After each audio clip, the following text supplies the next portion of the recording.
guys, so this is my first video on the uses of coconut oil. I get asked a lot, so I thought I'd make a video. I'll probably be making more videos about things, anything about living green, living healthy, less meat, less cosmetics, things like that. I never made a video before, so bear with me with the weird editing and bad recording. It'll get better, I promise. So I use coconut oil for 7 things, mainly in that order. So the most common is for my hair. I use it to detangle, usually in the shower, so on wet hair, never on dry because then it just keeps your scalp oily for days. So always on wet hair and then rinse right after. If you have a really bad knot in your hair, don't try to solve it like with your hands. You'll just end up like tearing all your hair. So put a bit of oil and usually it comes right off. If you ever get gum in your hair, oil, or any oil really, you'll just get it out. Okay, and then for skin, I use it as a lotion. I don't usually have dry skin because I like to eat well, lots of raw foods, lots of water, so that helps a lot. But, sometimes it happens, especially in winter, you just get like dinosaur skin, either knees or elbows, stuff like that, and that really helps. Just apply it like regular lotion. I mean, I stopped using lotion like 3 years ago or more. And the third thing is sun protection. So people think that oil makes you tan faster, and yes, it does, but that's kind of because it makes you not burn at the same time. I mean, I'm a really white person, so if I don't stay in the sun, I look like an onion. I'm super pale. If I stay in the sun too long in spring or at the beginning of summer, it's like bam, sun, and I get burnt.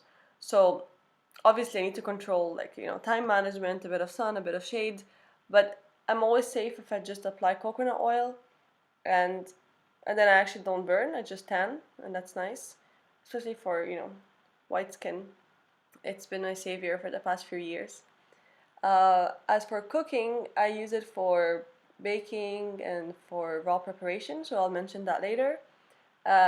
For healing, what I actually meant by that was oil pulling.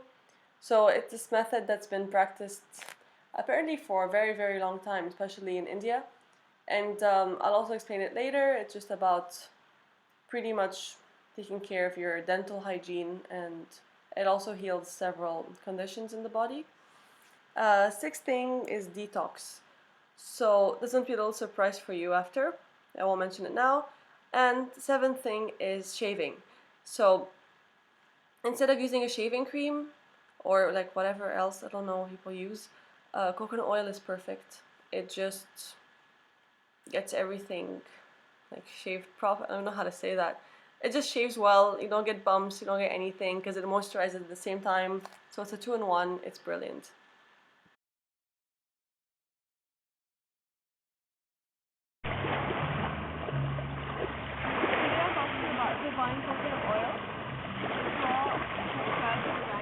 Not ideal, right? Yeah, thought so.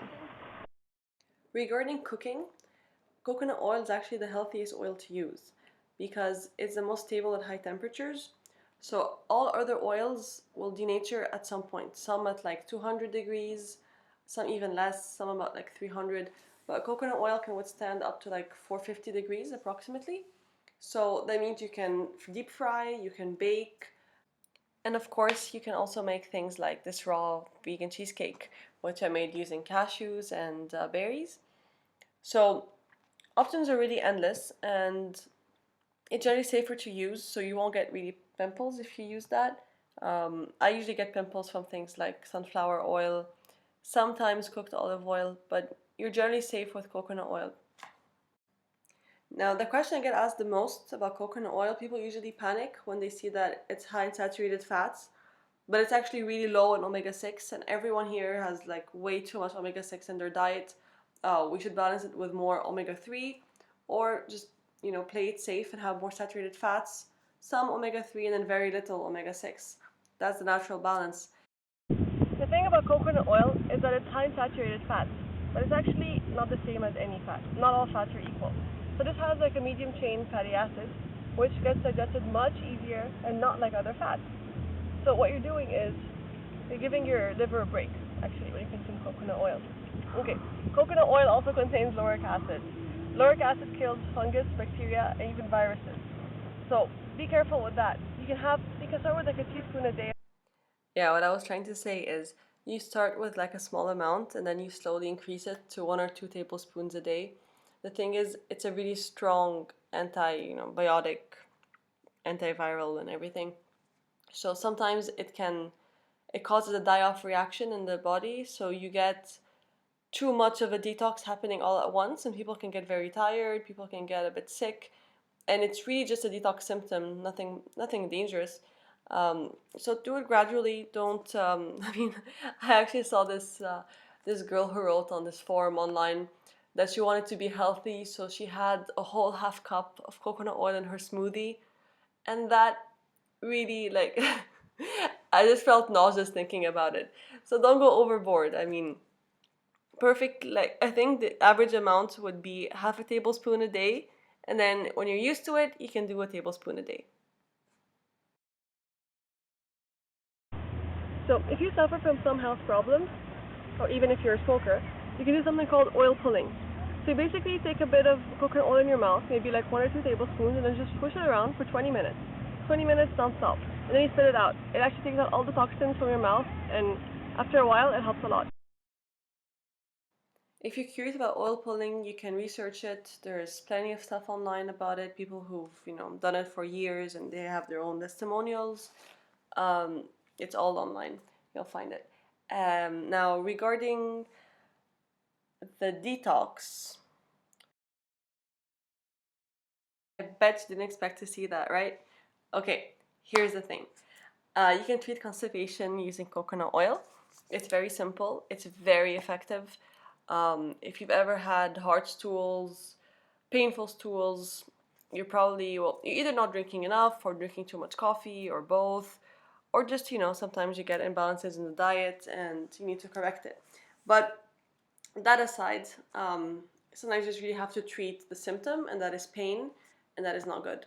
So what I do is I freeze coconut oil because it freezes really fast. I mean, you already see it at room temperature. It's kind of solid, like soft butter. If you freeze it, you get like a suppository in a way. So what you can do is you can either fill an empty suppository tablet, like sheet. So you can either buy one, empty it out, and then just keep the plastic as the mold. And you just pour it in and you freeze it for at least an hour and use that.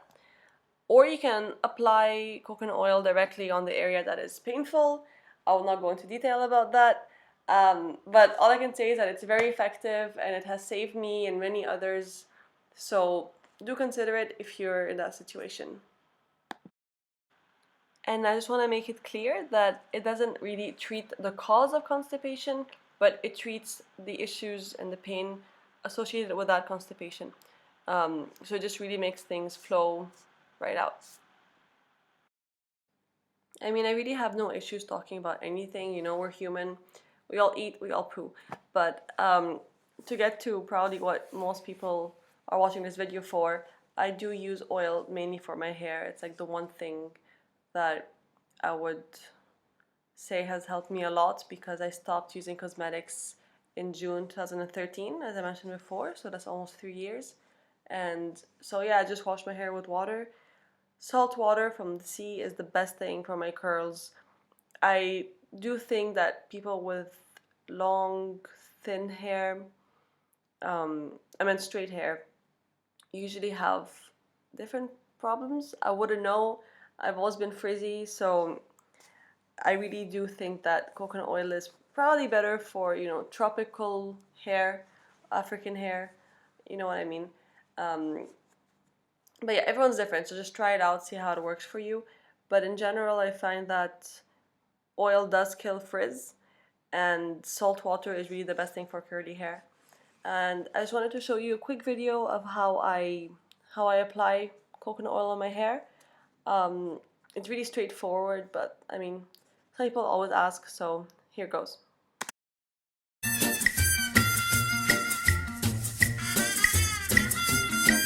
If you ever go down Trinidad, they make you feel so very glad. up right.